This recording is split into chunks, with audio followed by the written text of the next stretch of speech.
Yun, good evening guys. Time check, 8:51 p.m. ng 23rd of February. Today or tonight yung first day namin sa training dun sa work from home setup na cold calling which is sales. Kabado na masaya since talagang hinangad ko yung araw na to. Tapos, sad news, solo tayong magbe-birthday. Pero okay lang, ganyan talaga. Di naman natin makukuha lahat, 'di ba? Pray for this work, for this job, at hopefully tatagal kasi base sa kung paano ako hinar, mabilis. So, most definitely mabilis din magtatanggal. Not unless, of course, nagpo-perform ka.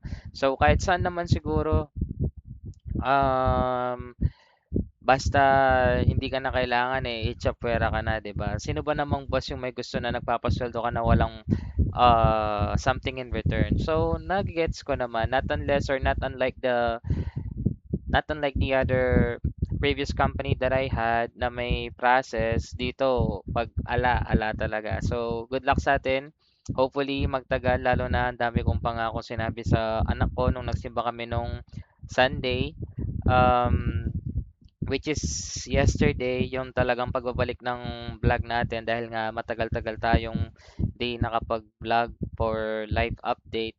So, yun, babalitaan ko na lang kung ano man ang magiging sitwasyon or kung ano man magiging resulta ng work from home setup na to. So, hopefully talaga is magtagal tayo. Yun lang.